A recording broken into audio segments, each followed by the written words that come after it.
A primeira palavra saiu como uma confissão arranhada no escuro. Por favor.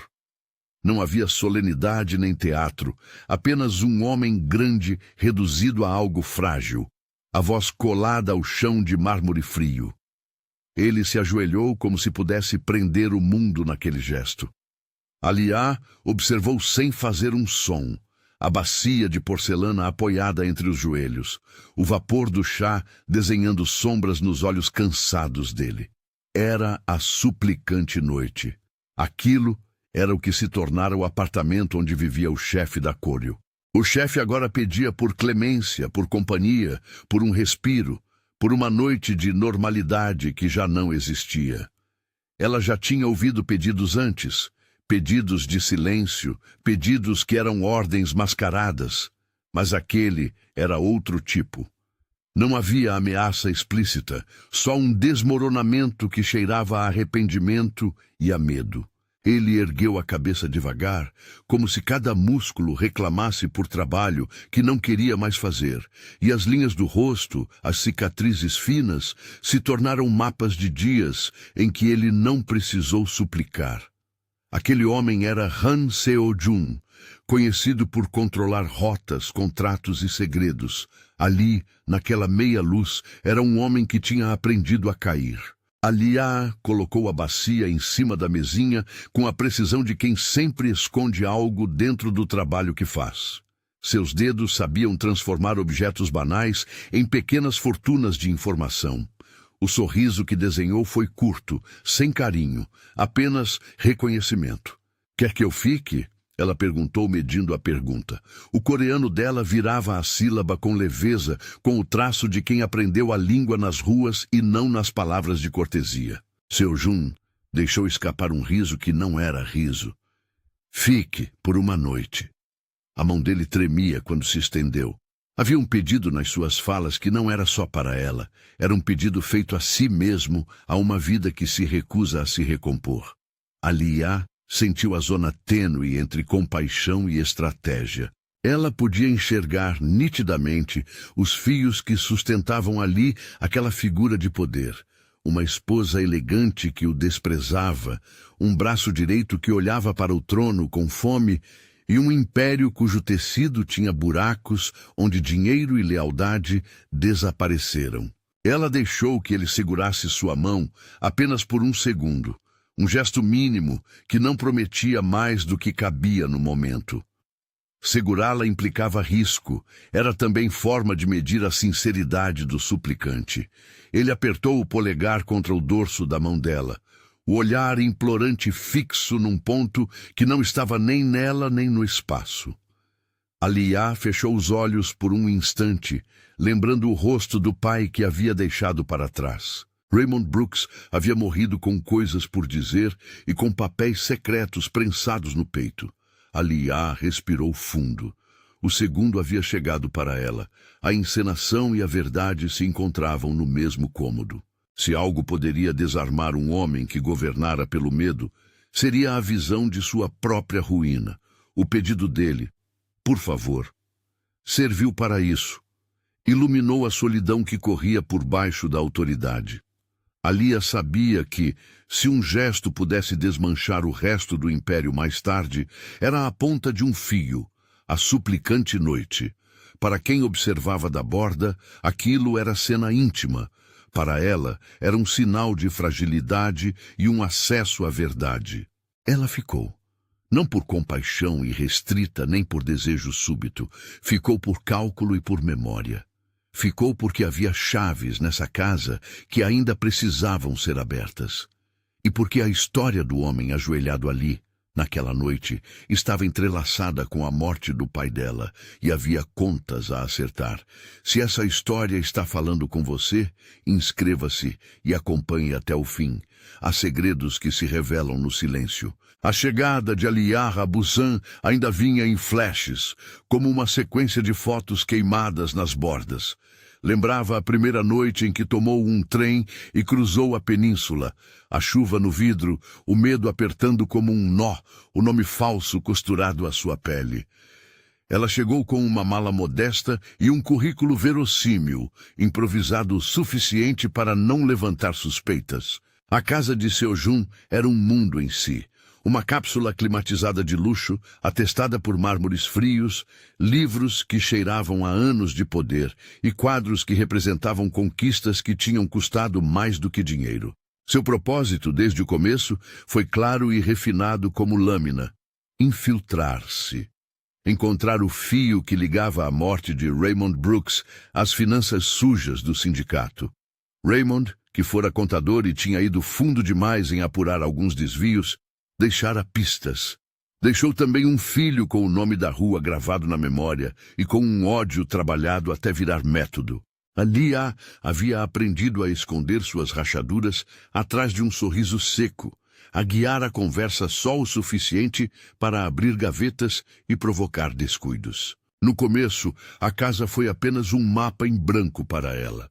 Ela limpava, organizava, lia as agendas pessoais de quem pagava as contas, notas de rodapé que comentavam reuniões, um endereço rabiscado no verso de um recibo. Ela tinha uma habilidade que ninguém supunha: a paciência para observar. Limpava a mesa do escritório de Seo Jun e, por repetição, aprendeu onde ele guardava as chaves dos cofres, quais livros serviam de capa para esconder um cofre menor, onde a esposa deixava os seus acessórios quando saía apressada para encontros que não eram do lar. Os primeiros dias foram um jogo de sombra. Ela aprendeu a evitar os olhares inferiores dos seguranças que viam nela apenas mais uma empregada. Passou a língua nos próprios lábios nos momentos difíceis e respirou fundo quando precisou entrar na biblioteca para arrumar os volumes. Lá, entre volumes sobre comércio marítimo e filosofia moderna, havia uma caixa de madeira com monogramas discretos.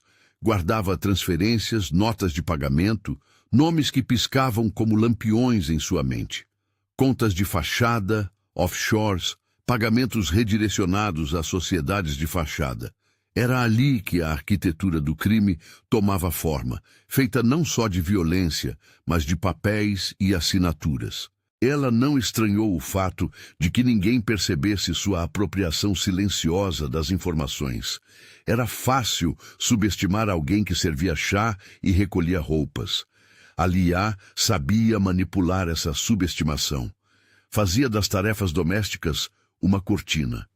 Debaixo do avental, o bolso de sua saia tinha adaptadores, memórias flash, um pequeno scanner que transformava uma página em arquivo.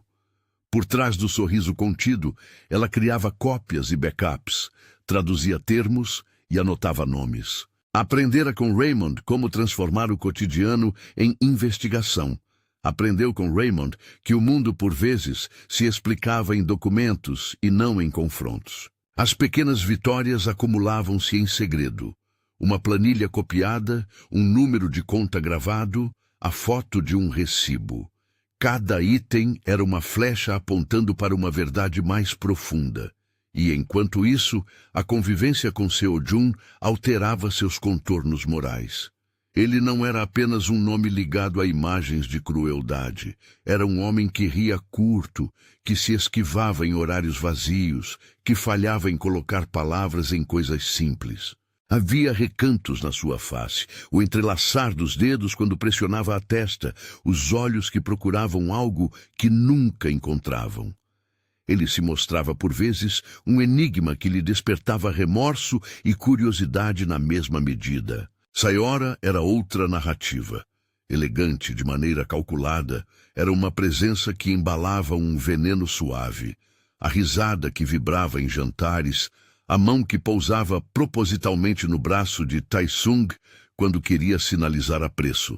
Ela era o tipo de mulher que organizava seu poder como um designer organiza cores, escolhendo gestos, posicionando aliados, movendo-se com naturalidade pela alta sociedade. Mas havia fissuras, excessos de cuidado ao escolher palavras ao telefone, a pressa ao recolher mensagens do aparelho quando achava que ninguém olhava. A Lia começou a perceber esses sinais e a colecioná-los. Taizong, por sua vez, tinha uma disciplina quase militar na aparência e um olho econômico que nunca se distraía. Era o braço direito que sorria com dentes de aço. Onde Seo Jun possuía complexidade e falhas, Taizong era a linha reta do cálculo. Ambição bem desenhada, lealdade estudada. Havia algo nele que o tornava perigoso. A convicção de que cada movimento de poder só precisava de um empurrão para transformar-se em domínio. Era a presença que mais a deixava alerta. Era também a que tinha motivos para não confiar. Uma manhã chuvosa, ao recolher a correspondência que deixaram na portaria, Alia encontrou algo que cheirou a combustível para a sua busca. Um envelope pardo, selado com um adesivo que ela já vira num pequeno cartão de visitas. O símbolo de uma rede de hotéis discreta, conhecida por abrigar transações longe de olhos públicos. Dentro, uma lista de nomes e um local. Um quarto reservado com 2 camas. Horário marcante para uma troca que não era meramente de carinho. Alia recuou por um instante. A trama parecia se virar para o ponto central que ela suspeitava. Não era apenas um caso de indiscrição conjugal. Havia movimentações financeiras associadas a encontros, pequenos cofres abertos em nome de contratos que envolviam transferências obscuras. Ela fez o que sempre fazia. Fotografou o conteúdo com o telefone que carregava escondido na barra da blusa, transferiu os dados para um drive criptografado e acendeu uma vela de precaução no peito. Cada evidência recolhida era comprimida e enviada a um contato seguro. Não muitos, apenas aqueles cujas bocas sabiam guardar. Não havia pressa em expor. Havia paciência estratégica. Raymond a ensinara que expor cedo demais podia enterrar provas. Esperar pela vez poderia pulverizar o inimigo com mais eficácia. No entanto, conforme o tempo passava, Alia encontrou uma margem perigosa. Fazer o trabalho exigia proximidade. Tornar-se a confidente por cortesia do trabalho bem feito significava conviver com fragilidades humanas que não se encontravam nos arquivos. Seo Jun a punha para ajeitar uma gravata. Às vezes, pedia que trouxesse o casaco. Mostrava um gesto que ninguém via. Ele atestava com perguntas que pareciam triviais. Sobre o clima, sobre um livro. E ela respondia com a neutralidade necessária para preservar o papel. Mas havia algo nesses diálogos curtos que minava a dureza do plano original. A imagem do homem que tornara o mundo ao seu redor perigoso aparecia mais humana e, por isso, mais complexa de derrubar.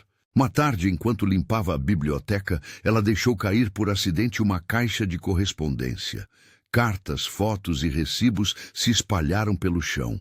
A foto surpreendeu-a. Raymond, de camisa simples, sorria em um festival numa rua que ela lembrava ter atravessado quando era criança. Ela pegou a foto com dedos trêmulos e a sensação de ausência se fez mais aguda. Era sempre assim que a memória se manifestava, debochada, lembrando o que havia sido arrancado. Guarda-livros do apartamento, distraídos, não notaram o pequeno terremoto interno que a foto provocou. Alia a pôs de volta, junto a seu bolso interno, e respirou devagar. A vingança precisava de calma. As provas começaram a se acumular, de modo a apontar para uma verdade inconveniente. O assassinato do pai não era um acidente, e o esqueleto financeiro que sustentava aquele império tinha conexões com o crédito internacional e com certas autoridades que se enfeitavam de retidão.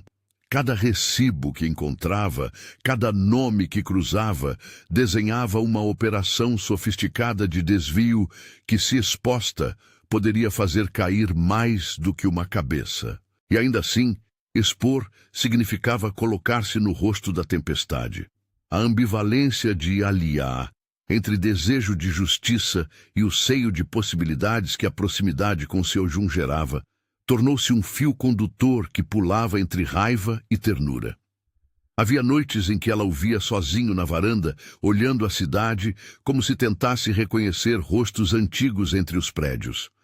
Outras pegava-o distraído, folheando álbuns antigos, buscando um argumento que justificasse tudo o que já havia feito. Em um desses momentos, ele perguntou a ela, baixinho, sobre o que era morrer por algo que você acreditava. Aliá não respondeu. Respondeu com o silêncio que seu pai lhe entregara como herança. O silêncio que escutava as pessoas como se conseguisse capturar a verdade entre as sílabas. As interações se tornavam linhas emaranhadas. Um toque, um agradecimento, um olhar. E Aliá, experiente em mascarar sofrimentos, percebeu que podia manipular esses fios, sem, entretanto, perder a meta. A moralidade naquele mundo podia ser flexível, e ela sabia usar essa flexibilidade sem que o objetivo se esvaziasse. Era estratégica, codificada por um propósito que remetia à justiça, porém traçada por vingança. O ponto de inflexão veio quando encontrou um burner phone escondido dentro de um livro de viagens. Era um aparelho simples, de plástico barato, sem vínculos com nomes ou contas. Mas tinha mensagens, curtas, frias, marcadas por códigos que, para quem soube reconhecer, anunciavam transações e encontros.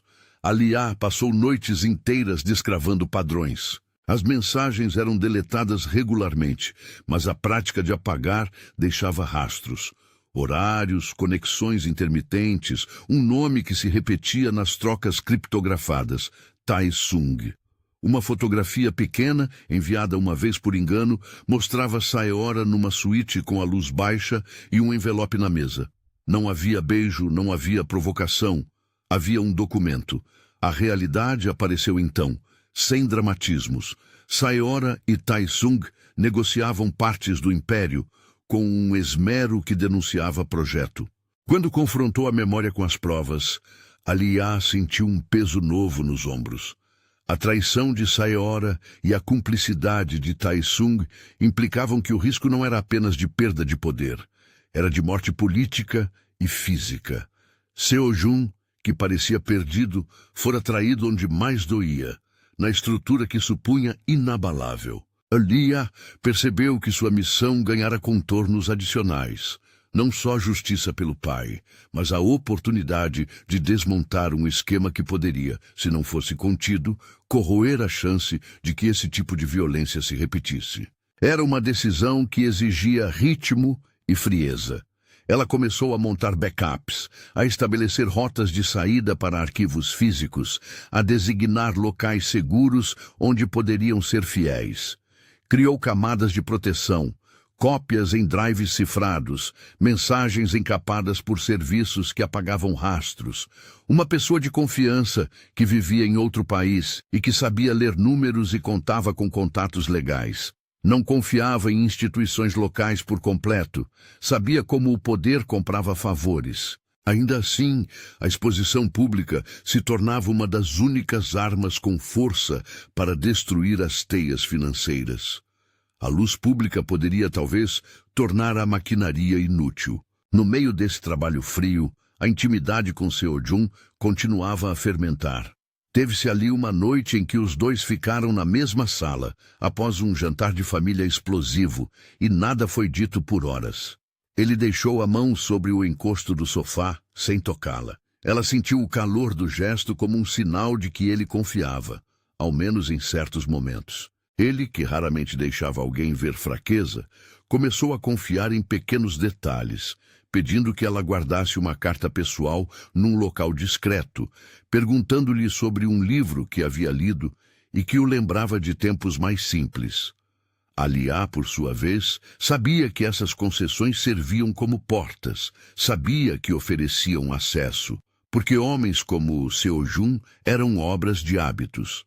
Assim, ela abriu pequenas entradas no seu mundo, sem largar a corda firme do seu plano. A aproximação constrangeu-a. Havia dias em que acordava com o gosto amargo da culpa na boca, lembrando Raymond ao dobrar roupas para entregar a um homem que, em outras circunstâncias, talvez tivesse sido um aliado. Mas lembrava também de como Raymond havia morrido, de como um carro havia saído da estrada, de como as respostas haviam sido engessadas e de como, por fim, os culpados haviam sumido em uma neblina de formalidades. Justiça, por vezes, exigia dissimulações. Surgiram pequenos dilemas práticos que testaram a sua ética.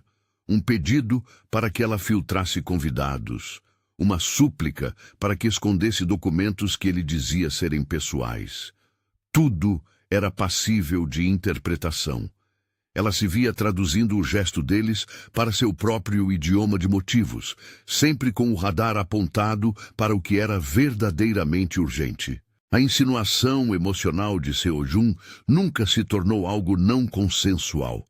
Suas investidas eram feitas com um pedido claro, uma constatação do que queria, e Alia respondia com a mesma clareza.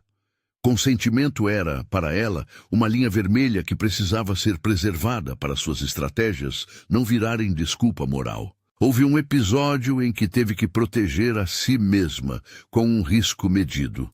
Um dos seguranças, desconfiado de sua rotina de limpeza noturna, seguiu-a até o pequeno depósito onde guardava equipamentos. Ele queria saber por que ela passava mais tempo do que o normal, mudando a disposição de certos livros.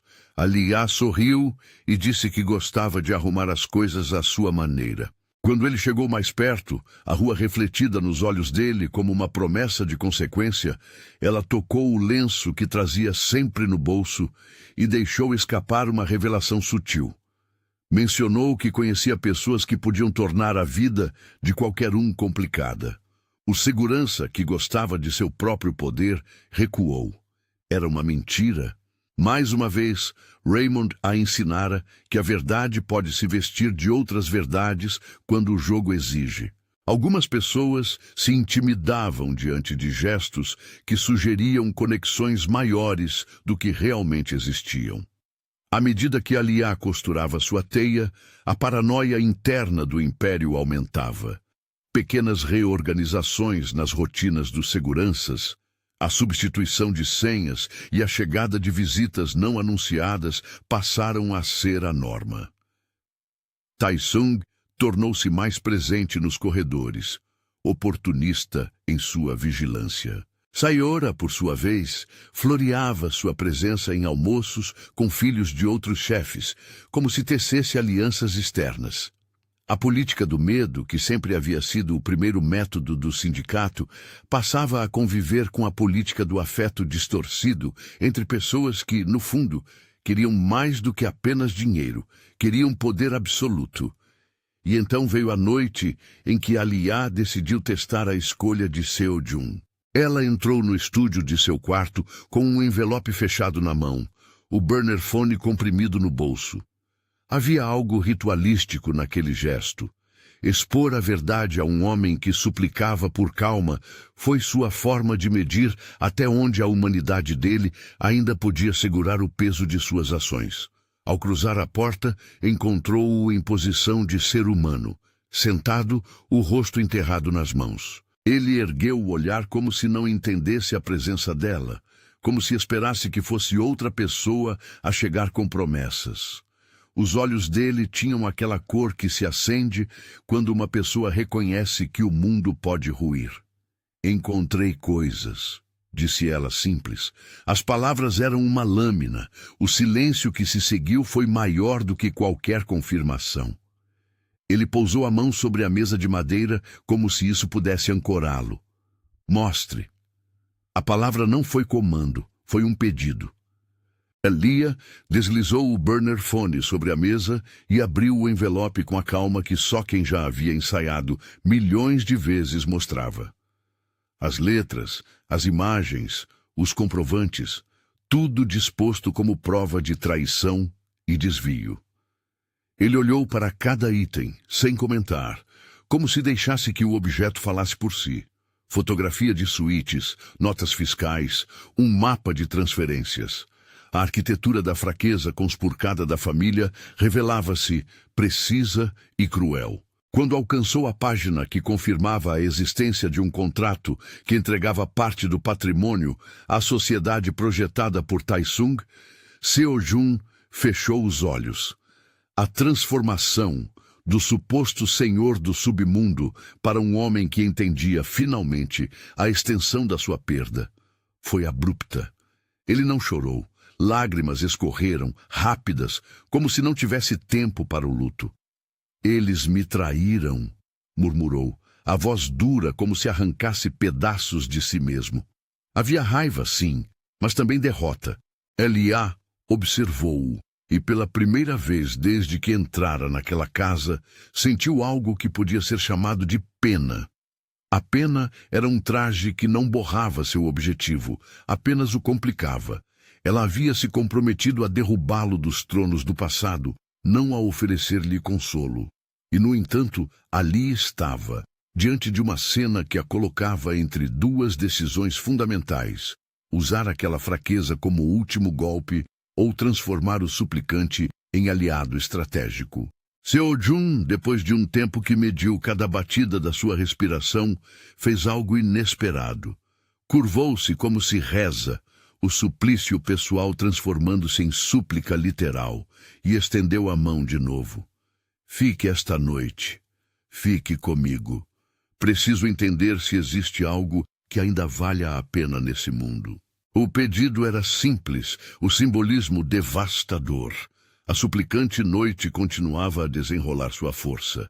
Um homem poder tudo, ajoelhado, pedindo por companhia. Aliá segurou a mão dele, não por medo, nem por desejo imediato, mas porque segurá-la significava ouvir com proximidade o que o outro poderia confessar. Sua decisão, naquele momento, balançava entre ética e estratégia.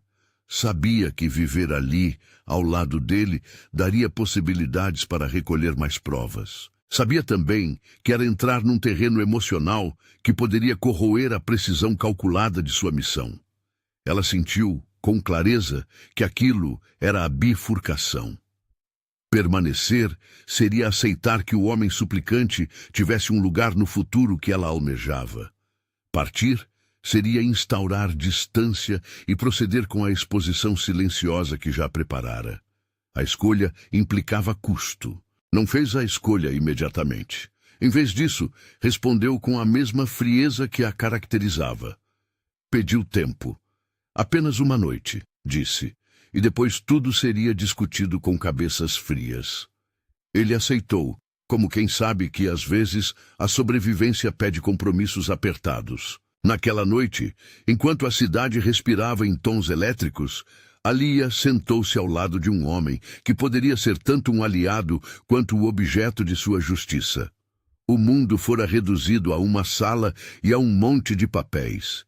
E enquanto ele descansava, ela voltou seu pensamento ao pai, Raymond Brooks, homem que jogara com fogo por tentar denunciar o que sabia. Alia sabia e temia que a verdade, quando solta, podia desencadear reações que ela ainda não mensurara plenamente. Alvoreceu com o som distante de sirenes, ruídos de um mercado que ainda ignorava as leituras de um drama interior. No bolso, o burner phone vibrava com mensagens promissoras. Um contato anônimo reportava que uma transferência massiva estava prestes a ocorrer, ligada a uma conta coral que, se comprovada, seria a peça que faltava. Era a hora de agir. Alia havia decidido. Revelaria primeiro parte da verdade a Seo-jun e mediria sua reação antes de lançar a bomba que, com certeza, desestabilizaria mais do que um lar.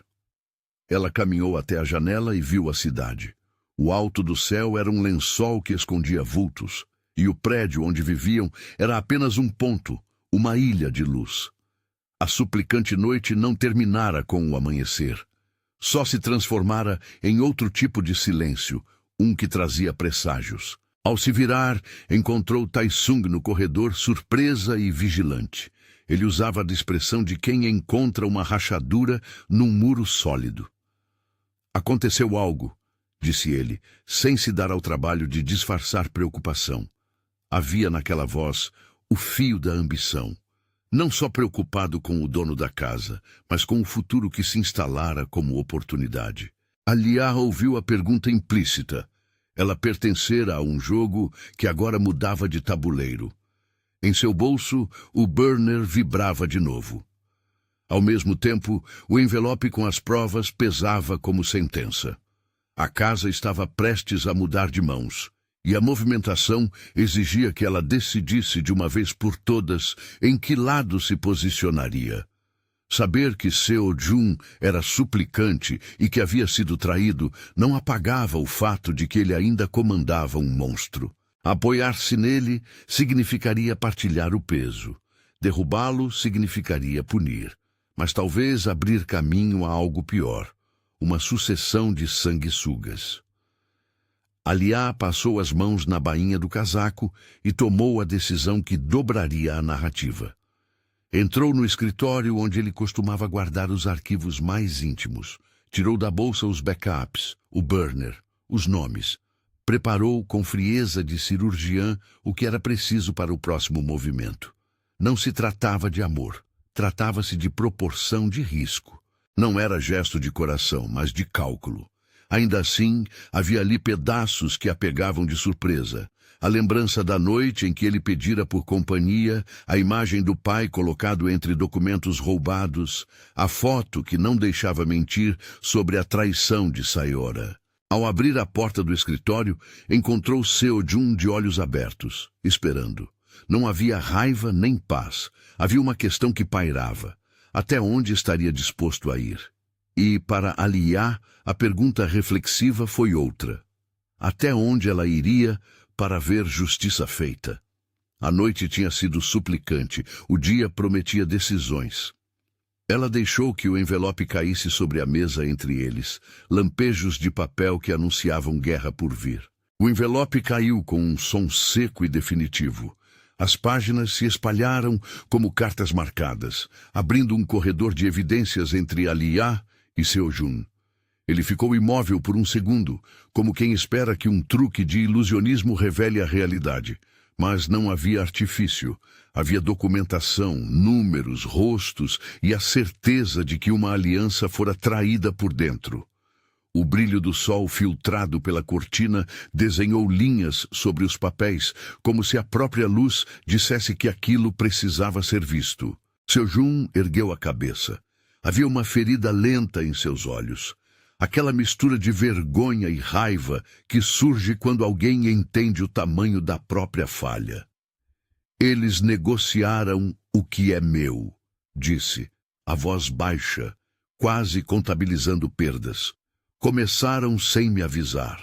Alia não esperou que a negação sumisse. Colocou a mão sobre a mesa, ao lado das provas, e falou como quem traça um mapa. Não vou usar isso para derrubá-lo por prazer. Vou usá-lo para fazer o que seu mundo e o que matou meu pai não quis que fosse feito. Transparência onde havia escuridão. Eu preciso de tempo e de seus recursos, se você ainda os tiver para proteger o processo. Ele olhou para ela, pesado de dívida e de surpresa. A suplicância da noite anterior ainda respirava ali, mas agora não era mais súplica por companhia, era súplica por salvação. Seo Jun sabia, em seu cerne, que a única saída minimamente honrosa seria cooperar com algo que não fosse vingar, mas reconstruir. Era uma palavra que soava estranha em sua casa. Montaram o plano ali mesmo, como estranhos que costuram uma roupa nova sobre corpos velhos. Alia expôs camadas, a necessidade de comprovação técnica para congelamento de contas, testemunhas que pudessem colocar nomes em transferências, backups físicos distribuídos em 3 locais e uma fonte confiável de imprensa que publicaria os documentos apenas depois que os advogados estrangeiros tivessem ativado pedidos formais. Seo Jun ofereceu canais que ainda pertenciam a ele. Contas com acesso limitado, um conhecido no Banco de Singapura que poderia responder a um pedido preliminar, segurança interna para segurar Tai-sung se ele tentasse reagir. Era uma operação que exigia precisão militar e silêncio absoluto. Alia separou tarefas. Pediu que Seo Jun confessasse a existência de parte dos arquivos a um único aliado de confiança, um conselheiro financeiro de longa data, alguém com reputação e aversão a escândalos públicos, o tipo de pessoa que preferiria remediar uma sangria do que assisti-la virar notícia. Seo Jun concordou, com a garganta apertada. Era um risco. Abrir mão de informação significava perder margem de manobra, mas manter a mentira seria autorretrógrado. Enquanto fechavam os arremates do plano, a casa continuava a respirar suas próprias tensões. Taesung não dormia facilmente. A aproximação de Alia, a cada privilégio que conquistava para compilar provas, o irritava. Ele ficava mais tempo no escritório, revisando contas e visitas, medindo quem chegava e quem saía com olhos de carrasco. Seu instinto o levava a entender que mudanças no tabuleiro se aproximavam e que, quando vieram, precisava estar à frente. A ambição não aguarda resignação, ela ataca. Alia agiu, usando o que sabia melhor, invisibilidade e tecnologia. Enquanto Seo Jun reunia o pequeno círculo de confiança, ela colocou em movimento cópias criptografadas que haviam sido feitas em silêncio. Um cofre de segurança em um banco em Seul recebeu uma pasta, assinada digitalmente por um pseudônimo legalmente registrado em outro país. Um advogado em Paris, indicado por um contato do pai, recebeu um pacote via mensageiro internacional. Printouts autenticados, cópias físicas, anotações sobre transferências. Uma repórter investigativa em Busan, com reputação por não se curvar a ameaças, recebeu uma chamada enigmática. Há algo que você precisa ver, mas não publique ainda. A repórter aceitou, com o profissionalismo de quem sabe o preço da paciência. A noite antes da ação final foi uma tensão quieta. Eles ensaiaram versões do que diriam, com frases curtas e cruas. Nada de dramatizações. Você vai admitir a parte de provas que for coerente, Alia aconselhou. Não mais do que isso. Deixe que o resto venha pela investigação. Ele concordou. Houve pela primeira vez, desde que entrou naquela casa, uma sensação de que o poder poderia servir como instrumento de reparação, não apenas de acumulação. Na madrugada, Taesung tentou um movimento precipitado. Sendo os alertas que Alia plantara para testar vigilância, pequenos arquivos esquecidos em dispositivos públicos indicaram que alguém estava vasculhando registros. Taesung foi até o cofre digital de backup, digitando códigos com mãos que tremiam de ansiedade. Alia já esperava por isso. Em silêncio, autorizou que a segurança interna bloqueasse o acesso às rotas digitais. Quando Taesung ergueu a cabeça, encontrou dois homens que antes lhe seguiam como sombra. Eles o seguraram com voz firme, não violenta, e disseram que havia uma ordem do próprio dono da casa para escoltá-lo até uma sala de reuniões. A expressão de Taesung mostrou um cálculo. Se isso era jogo de poder, ele tentaria reagir. Ele tentou argumentar, ameaçou expor segredos de aliados, lançou olhares que pareciam cortes, mas a casa já não pertenceu somente a ele. À medida que a escolta o atravessou, Seo Jun assistia com a face dura. Sua postura já não era de desprezo, mas de homem que tinha de lidar com as consequências de confiar nas pessoas erradas. A matinada explodiu em movimento coordenado. O pedido de congelamento foi protocolado por advogados estrangeiros com base nas provas que Alia e seus contatos haviam autenticado. Um oficial de compliance bancário, um nome respeitado, recebeu os arquivos e, após horas de análise, acionou os protocolos internos. Bloqueio de transferências, pedidos de documentação, contato com autoridades internacionais. A repórter recebeu a confirmação de que um processo fora iniciado. A publicação seria programada para coincidir com a primeira intervenção policial necessária. Alia respirou, sentindo o corpo inteiro vibrar numa tensão que só se resolve com ação. A imprensa pegou a história de alguém que não dorme e que, quando ergueu a cabeça, viu o mundo se desfazer. Manchetes surgiram. Não com moralismo fácil, mas com nomes e números. O sindicato, A organização, cuja fachada parecia inatacável, tremeu nas raízes. Contas foram congeladas, contratos suspensos, um prédio comercial cujo aluguel sustentava subempregos viu clientes hesitarem. Pessoas se afastaram pelos efeitos práticos. Empresas que mantinham contratos com a rede preferiram não se envolver. Não era apenas vergonha. Era dinheiro que evaporava enquanto as autoridades avaliavam os próximos passos. Taesung tentou uma manobra desesperada. Alertar aliados fora do país, comprar silêncio, ameaçar quem o detinha com exposição mútua. Mas agora, as forças estavam em outra proporção. A casa já não era um feudo sem vigilância. A polícia, motivada por ordens judiciais que chegaram por canais legais, fez seu movimento. Chegaram sem espetáculo. Vans, agentes com documentação, ordens de busca. Não houve execução cinematográfica, houve execução jurídica. Taesung foi levado sob acusações preliminares relacionadas à lavagem de dinheiro e conspiração. Saeora foi convocada para depor. A pressão sobre ela foi imediata. A alta sociedade, que antes promovia sorrisos junto à mulher elegante, começou a distanciá-la em jantares e eventos. O ostracismo social é um castigo lento e profundo, e para alguém cujo capital era basicamente a imagem, isso foi devastador. A exposição não dissolveu todos os riscos. Havia retaliação econômica. Pequenos grupos do sindicato tentaram manter operações fora do radar, transferiram ativos para pulhas e empresas menores. Havia também retaliação pessoal. Mensagens anônimas, carros seguindo pessoas próximas a Aliá, telefonemas com silêncio do outro lado da linha. Aliá aceitava isso como custo, mas não como derrota. Ela havia previsto tentativas de fragmentação. Por isso, suas cópias estavam espalhadas, suas rotas de contato multiplicadas. Enquanto as prisões aconteciam e a imprensa descascava a história, uma reunião dos líderes do submundo foi convocada de emergência.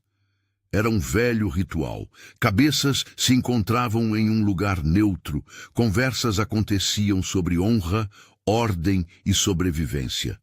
A presença de familiares estrangeiros, chefes que lidavam com rotas e negócios, fez a sala encher-se de olhares avaliadores.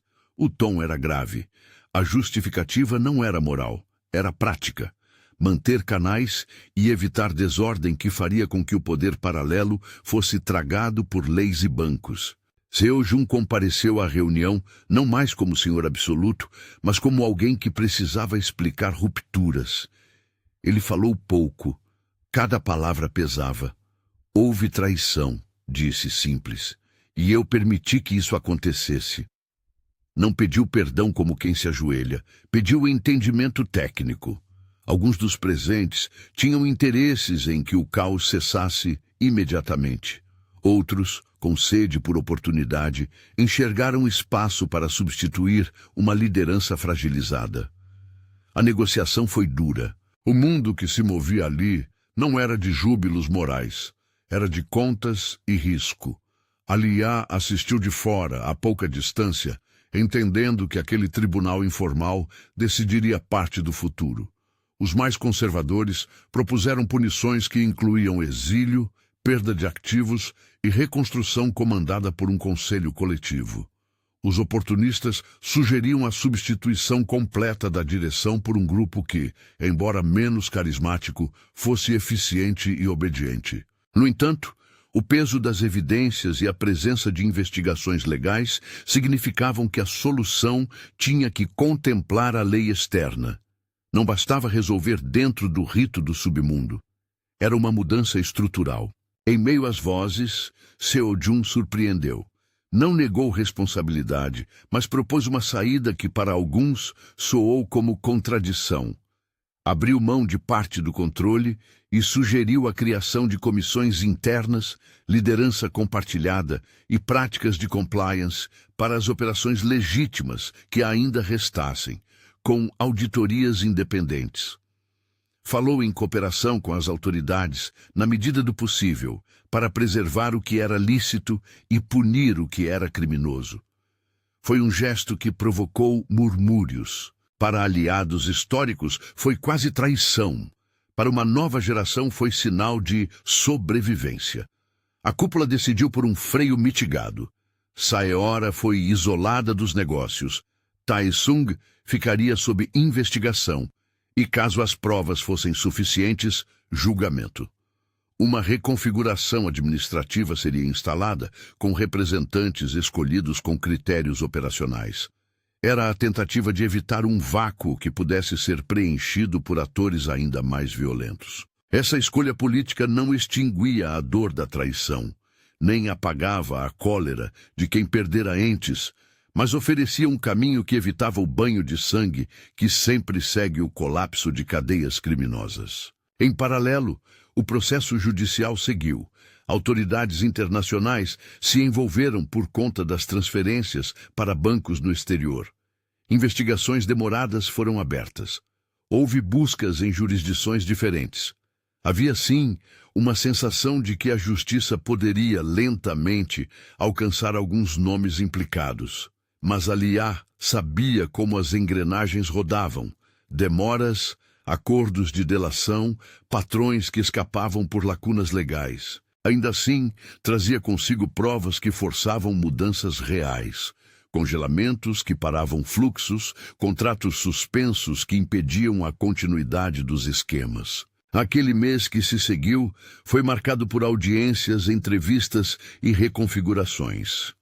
A repercussão pública foi extensa e Seo-jun foi forçado a dar explicações em uma frente que jamais havia enfrentado: o Tribunal da Opinião e o próprio Tribunal Jurídico.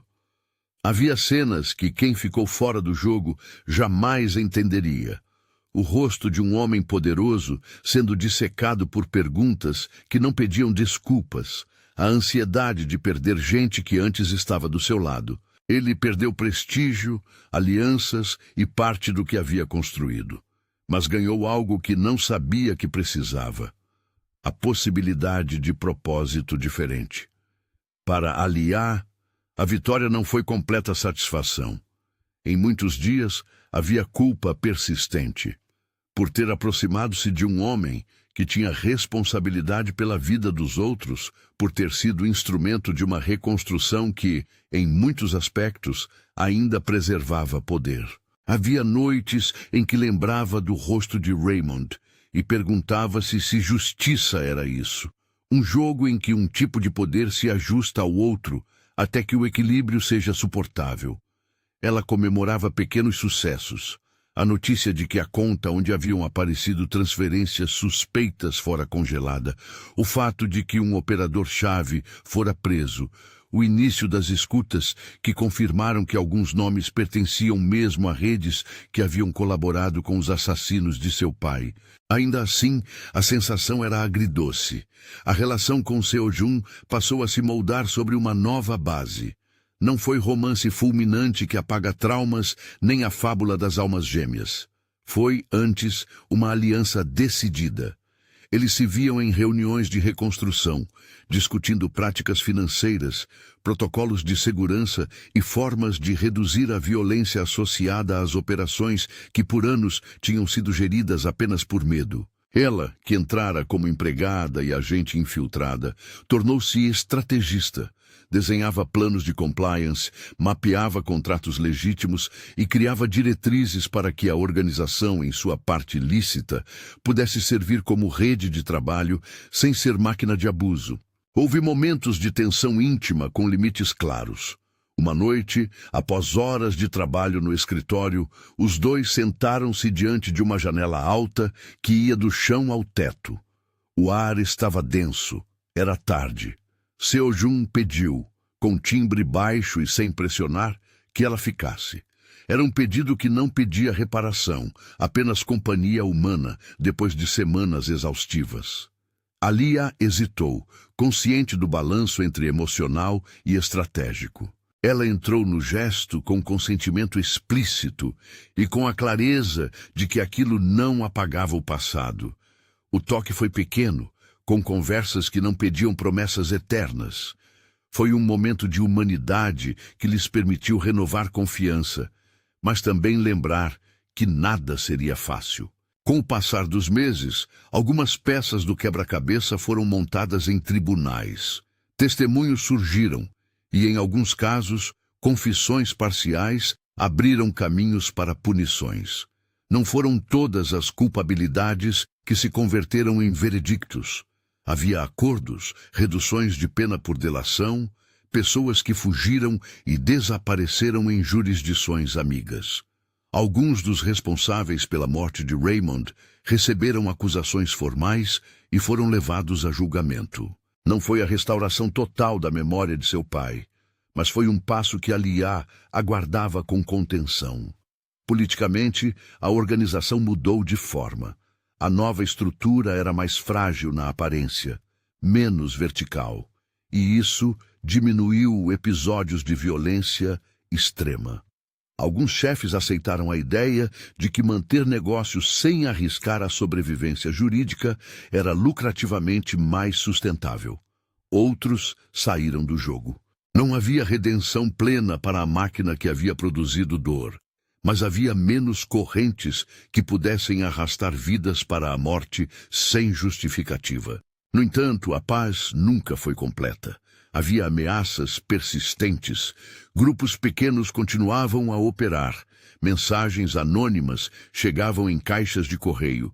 Uma vez, um tijolo foi arremessado contra a vitrine de um escritório ligado à nova comissão de compliance. O perigo era uma sombra que não cedia. Alia sabia que havia custo em cada escolha. As pessoas que perderam em suas vidas não voltariam. As alianças quebradas não se refaziam completamente. Apesar disso, algo havia mudado na dinâmica de poder entre ela e Seo-jun. Não era um par romântico idealizado. Era parceria moldada pela política, pelo trauma e por um propósito compartilhado. Ele a reconhecia agora não apenas como aquela que servia, mas como interlocutora legítima nas decisões. Em uma reunião pública para apresentar as primeiras medidas de transparência, foi Seo-jun quem, com voz contida, falou dela de forma direta. Sem ela, eu estaria apenas me ajoelhando às minhas culpas. Com ela, começo a construir responsabilidade. As palavras soavam como reparo e também como admissão de dívida. O preço dessa parceria para Alia foi ter que conviver com contradições. Manter-se ao lado de um homem cujo poder gerara injustiças a forçou a negociar consigo mesma. Como empregar astúcia sem tornar-se cúmplice daquilo que condenara. Algumas noites, quando os sons da cidade lhe chegavam como um rumor distante, ela lembrava do tempo de infância com Raymond, do homem que tentara entender finanças e moral ao mesmo tempo. Ele lhe ensinara a ver o mundo em linhas de fluxo, de dinheiro, de poder, de linguagem, e também a pensar em níveis éticos. Alia usou essa herança para não se perder. A mídia continuou cobrindo o caso por meses. A plateia pública era implacável. Havia quem aplaudisse a reconfiguração, quem reclamasse de leniência e quem vira tudo como uma nova manobra de poder. Em algum momento, a sentença pública e a sentença formal se distanciaram. Uma opinião pública já formada não dissolvia o processo judicial. Ainda assim, a pressão pública ajudou a manter a investigação viva e a evitar que as coisas fossem ocultadas por acordos silenciosos. No final de uma temporada que dissolvera vãs certezas, houve um episódio simbólico. Em uma sala modesta, não a grande biblioteca de mármore, mas um escritório menor e mais diário, Alia abriu uma caixa com poucas memórias do pai, uma caneta, um fragmento de papel com cálculos, uma foto de quando caminhavam no mercado. Ela a fechou com cuidado e a colocou em uma gaveta trancada. Não pôde transformar a perda em pleno consolo, mas pôde reconhecer que a justiça que buscara não era apenas pessoal. Era também pública, uma tentativa de fazê-los pagar por atos que ceifaram vidas. Alguns dos antigos associados tentaram reconstruir frentes de negócio em outros lugares. Outros foram presos. A vida continuou de um jeito que lembrava que questões profundas não se apagam com manchetes. Para Aliá, uma nova rotina nasceu. Reuniões com advogados, auditores, representantes legais, viagens curtas para depoimentos, horas de sono roubadas e dias longos com o olhar permanentemente vigilante. Havia, contudo, um traço de conquista que não era triunfalismo. A sensação de que alguns nomes estavam finalmente em um processo que poderia responder pelo que fizeram. Seo-jun, despojado de excessos públicos, trabalhou para reconstruir uma imagem que pudesse conviver com a lei.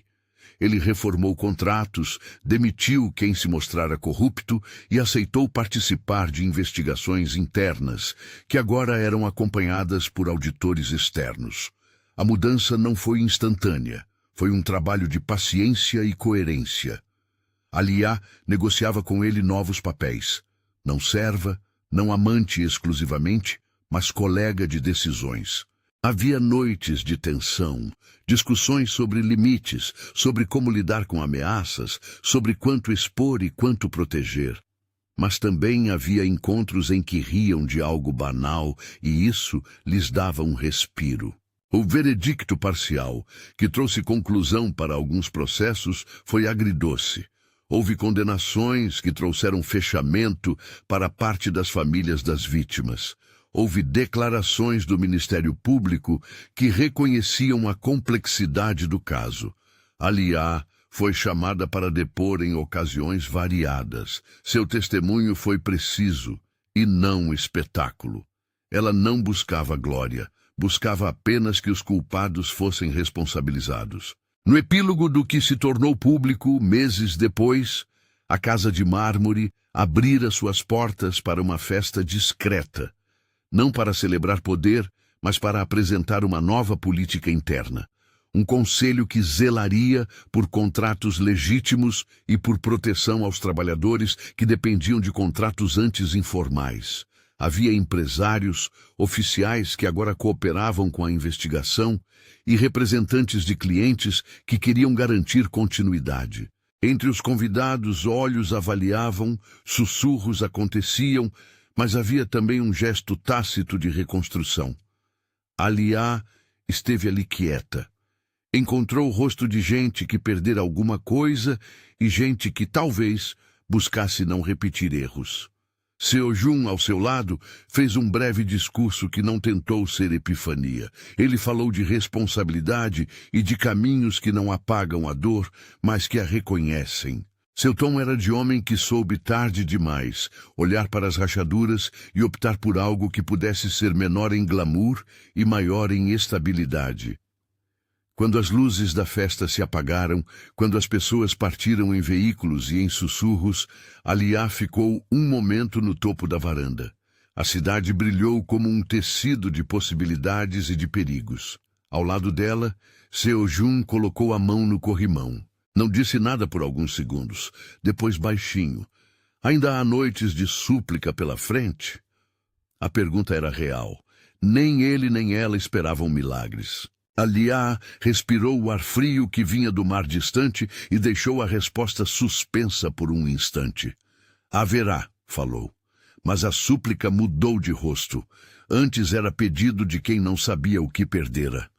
Agora talvez seja um pedido para que as coisas não voltem a se quebrar do mesmo modo. Ela virou-se para ele, não por provocação romântica, mas por reconhecimento profissional.